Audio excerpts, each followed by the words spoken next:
Breaking news, the Cleveland Browns have made a decision on Deshaun Watson for this year.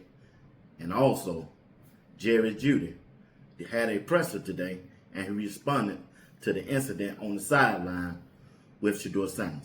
We're getting ready to talk about it right here on Sports Talk with B. Watts. Do me a favor, hit that like button, subscribe to my channel, and hit that notification bell.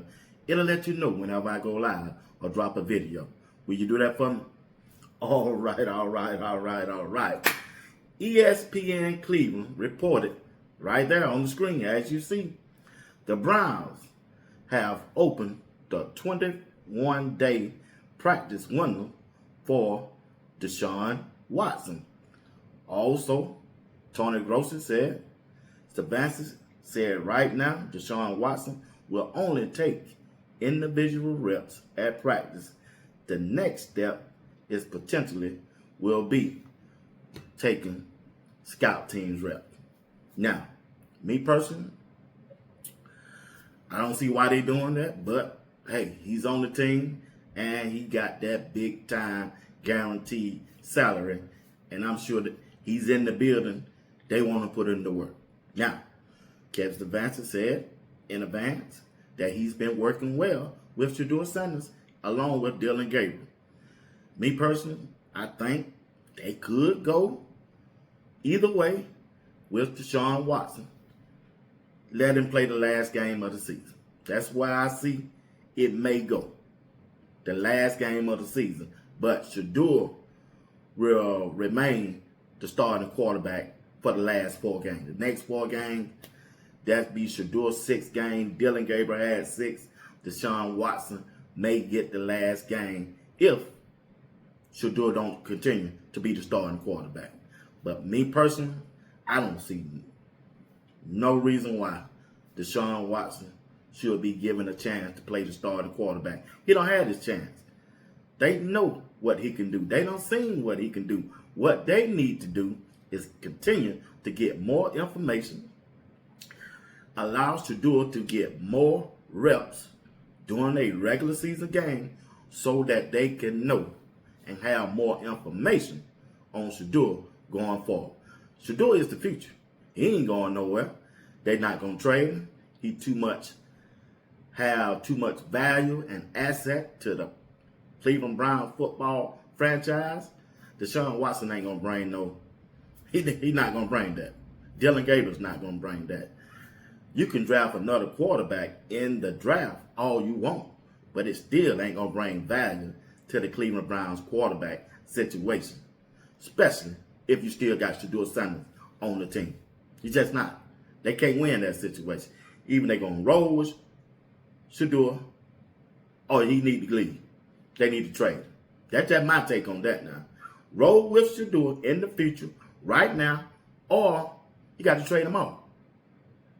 You got to trade him out. They got to make a decision as an organization what they want to do with Shedeur. Now, let's listen to Kevin Stefanski of what he had to say in the press conference about this situation. Kevin.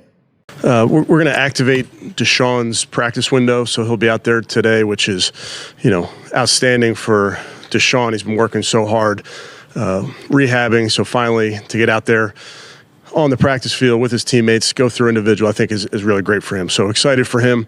His focus, my focus, is obviously getting him back to playing football, practicing football, which he hasn't done in over a year. So it's good next step for him. But our focus obviously continues to remain on the Tennessee Titans big game on Sunday at our place. I think he's been working so hard with the training staff and coming along, getting through all of his rehab. So he's cleared, ready to go to the practice portion of this. So that's really what it is. Yeah, that really not my focus. Not his focus right this minute. His focus is putting a helmet on again for the first time, shoulder pads, throwing the football. That's where the focus is.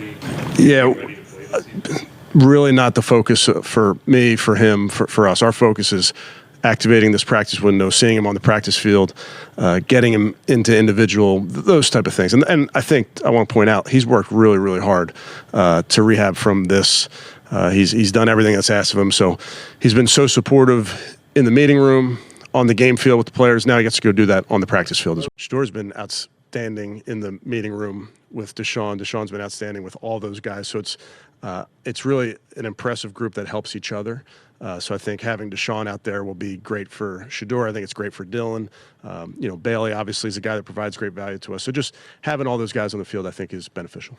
Meeting room, it's fun to be in there with all those guys: Bailey, Shedeur, Dylan, Coach Muss, Tommy.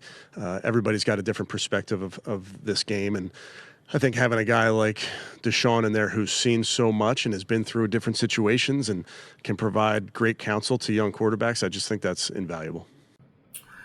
That's Kevin Stefanski talking about Deshaun Watson and talking about the Shedeur Sanders, the quarterback situation for the Cleveland Browns. It's a mess. It's still been a mess. They need to decide which way they want to go with this franchise. They just do. They just do. Shedeur is the guy. He's the guy that he just needs a organization who feel about him just like he feel about himself. I hope I make that sense. Let me come back one more time. Shedeur need the Cleveland Browns to feel about him how Shedeur feel about himself. That's all they need. And they can make that thing work, boy. You hear me? Especially with that defense they have and all of those draft picks they got next year. They can be set up pretty because you got to remember, Shedeur Sanders is on a rookie contract. Anytime you see a franchise quarterback, they take up a boatload, a boatload of your salary cap. It's hard to build around a franchise quarterback who got that big-time contract. Since Shedeur don't have that kind of contract, they can build up around him for the next. Shedeur on contract for 4 years. He got a 4-year rookie contract. They should be trying to take the time to build around Shedeur and let's ride and see what we can do. That's just my take on that. Now, Jeudy had his presser today, and here is the clip, what he had to say about what happened on the sideline between him and Shedeur Sanders. What I would have done different, I probably just probably talked them off camera. You feel me? That's probably what I would have done different. Of course I'm gonna speak my mind and tell me what and say what I need, what I see out there. But it what it is. Football, man. Just me and Shedeur are good. It's stuff like that happens. Y'all gonna make it bigger than what it is. Because the media, that's what y'all feed off of, negativity. But it is what it is. This is the life we live. So, we move on from it. And I live a real life. So what happened around in this locker room, this real. Not what's going on social media and everything. So me and Shedeur good. Everything good. Man, we great over here. Negative energy. That's typically when I do that, whenever we stagnant, So that's something I review with myself, and I know in those situations I can't do that, at certain times, but that's just something I live and I'm gonna grow from in doing that, and just trusting team, trusting everybody, that things are gonna be all right. Those are the two clips, one from Jeudy and one from Shedeur Sanders. You heard their response. Put it down in the comment section. Let me know what you thought about Jeudy respond to the situation. And you heard Shedeur. Shedeur said, hey, it's time to move on from that. That's some things that he won't allow to distract him, and he need to just move on from it. He's just moving on from it. He don't need no distraction. And hey, once again, it's football. It's football. But this game coming up this Sunday against Cam Ward and the Tennessee Titans. This is a big-time game for Shedeur Sanders. To me personally, Shedeur need to play better. I want to see Shedeur play better. You remember, I've been on here for last 6 to 7 months, since April, when that quarterback tracker came out. Shedeur Sanders was completing 70% of his passes in the training camp. In training camp, I want to see that same. I want to see them same numbers in a game. I don't want to see no 50, 55% pass completion. I want to see Shedeur complete some passes. He had some shots. He didn't take them. He went to the check down. The same thing that I ain't going to say y'all, I'm going to say me, that I was criticizing Dylan Gabriel about. Why he throwing them check down. Now, I want Shedeur to get some check down, but when Shedeur see somebody open, he got to pull that trigger. He got to let it rip. Now, y'all fellas out there, y'all know what I'm talking about. Now, the ladies, y'all know who y'all are. Lavender Brooks. Who else? Miss S. Kimberly, a.k.a. Who else? Yeah, I got to call y'all out. I got to call you out. You know who you are. They going to say, nah, B. Watts. J.A. Nah, B. Watts. Nah, I can't make no excuses for it.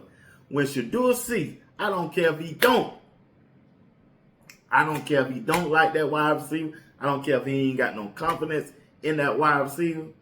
He got to let that ball rip. Fellas, y'all know what I'm talking about. I played quarterback. I was an offensive coordinator. I was a head coach. It ain't about who you like. It's about getting the ball to the player who's open in that window. He doing everything good. He going through his progression, and he looking at Jeudy. Wouldn't throw the ball. Went to the check down on several occasions. I'm just saying, and his footwork ain't lining up with his eyesight. He started going backwards. Can't go backwards. He won't step up. He keep going to the side, want to bail out. Stand in that pocket. You cannot hit a home run on every play. You can't throw no touchdown pass. You can't throw no bomb. You can't do what you did with the Las Vegas Raiders on every play. You just can't.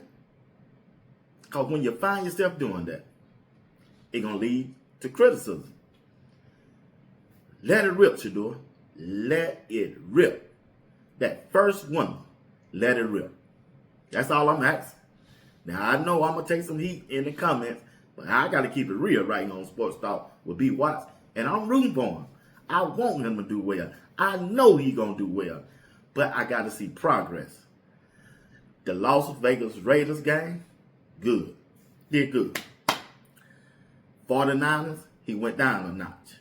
Now I need him to raise the intensity up and play better as quarterback. This is third week practicing today with that first team offense. Remember, I said all I want to do is get one opportunity, a chance, and Drake said one dance. I've been saying that. I can't say one thing, then come back and say another when he getting the opportunity. He got to make it count. Let it rip. You got to let it rip. Let it rip. Trust what your eyes are seeing. When a play is called for a 3-step drop, take that 3-step drop in that pocket. Don't go 6-step drop. When a play is called in for a 5-step drop, take 5 steps. Don't take 8. When a play is called for a 7-step drop, take that 7-step drop. Not 10, baby. You just can't do that. Just can't do that. He got to, hey, it's a mind thing. It's a mind thing. Don't worry about what Kevin Stefanski is preaching about. Take the check down. Don't throw no interception. I know that's what's going on in his cerebellum, his cerebellum, and membrane, and conscious, not throwing no interception. But man, he left some plays out there on the field. Even though it's just one game, he left some plays out there on the field as a quarterback. He got to let that thing rip. He got to make that thing go. He got to complete that pass. He got to trust what his eyes is seeing. And when you look at the all 22, he looking at it. He just didn't let it rip. Matter of fact, I'm going to lead the show right now. Listen to a former head coach. This is a bonus for you now. To all of y'all, you know, y'all aunties out there, especially y'all. Listen to this head coach. I know y'all ain't going to listen. You ain't going to pay attention. You're going to try to blame it on Kevin Sabotage. You're going to blame it on offensive coordinator. Well, y'all could be true about some of it, but not all of it. All of it ain't on them. Listen to Jay Grew as he talk about the performance of Shedeur Sanders on last Sunday. I'm going to leave you. Once again, thank you for watching Sports Talk with B. Watts. I'll be back later on. I got another topic I want to talk about. I want to talk about Shedeur Sanders and his press conference from today. And he also practiced today. All right. Live show tonight at 8 o'clock too. Man, it's going to be nice. Come on over and watch and be with us on the live show at 8. Okay? All right. Until then, peace. Jay Group. Are you encouraged or discouraged by Shedeur Sanders' performance? You guys all give him A+. You all give. No, we gave him C+. You guys C's across the board. Yeah. I think there was wear your jersey, your Shedeur jersey. there were one B. Everybody else yeah, and everybody else was C+. Damn. Skip gave him a C, and then like as you know how teachers, I've some never teachers seen like their anybody students that changed it to a B. This young that has this. This is crazy how the people in the world have gravitated towards this situation. And if you say anything negative about this guy, go ahead. That's great. And now we're interested in my Titans whole versus thing is Browns this you weekend. can't be Like, discouraged what? by a guy in a second start. You can't really be discouraged. Now, your job as a coach, coordinator, quarterback coach is to fix the things you can fix. The glaring things that I see wrong with Shedeur is his feet in the pocket are absolutely a train wreck. I mean, the reason why Jeudy got mad is not because he overthrew him. He missed him in the first window. He should have thrown it sooner, been ready to throw it. Jerry would have caught it, run out the back door for a touchdown. Now, Jerry shouldn't have done that. I got that. But anyway, that's why he was angry. His anticipation's not there. When he's asked to make a play with the concept, other than the touchdown pass, which was a great throw, great play, he struggles with where his eyes are, where his feet are. He had a dagger wide open. He threw the check down, overthrew it. He had Jerry Jeudy on a sail cut. He went right to the check down. So all the reasons you guys hated Dylan Gabriel because he went to the check down, we're seeing the same thing. So I don't know if they're caught like this or taught like this. I know they had some offensive line issues. Maybe he felt pressure, but his feet, his eyes are really a little scattered all over the place. Now, when he throws the screens, he threw 6 halfback screens, a couple other screens, like 3 other checkdowns. So of his completions, 9 or 10 of them were within 2 yards of the line of scrimmage. He threw a naked flat, a naked hitch route for gain of 2. You know what I mean? I mean, he had too many ops to throw down. Yeah, but what I'm saying is with ops that he did have, the one completion he got his arm hit, he made a terrible read on that. The first read, the tight end going across the face of the safety. It's cover 3. Everybody all goes special. That's number 1. If safety says no, you go right now. Bang! He waited, tried to hit the seam ball, stared him down. If his arm didn't get hit, that was a pick by the safety. You know what I mean? So I'm not discouraged by him. I just think they have a lot to do with his feet in the pocket, his eyes, and then obviously, the situational play was awful. The short yardage play was awful. The special teams were awful. He wasn't in a lot of great 1st and 10, 2nd and 3 opportunities. They're trying to force the running game, which I understand with a young quarterback, but they got a lot of work to do with this kid. They do. Both kids, Dylan and Shedeur. And are you giving him a D? I'm not giving him a C. Shit. I'll give him a what's it called when it's ungraded? Incomplete. Let's give him an incomplete grade because there's a lot of work to do for the coordinator to get everybody talks about the coaches and all this stuff. The coordinator needs to get to know the quarterback as well, what he likes, what he's good at. And what the receiving core is really not. They don't really have a lot of guys that can separate. That's a problem too. Tight end's a rookie. He's a good player. Offensive line's shaky at best, right? They do have an excellent running game. So it's incomplete. Let's let him keep playing and see what happens. But I like to see what he did last week, how he grew to week 2, and now let's see how he grows to week 3. You know what I'm saying? Let's continue to build blocks and see how he does. If some of these same things start to creep their ugly head with the feet in the pocket looking at the rush when there's no rush and he's missing people on time, on the rhythm of the play, then I'd start to concern. I've had a little concern. But let's give him another week. Who they got this week? Tennessee? Get it done against Tennessee. Yep. Visit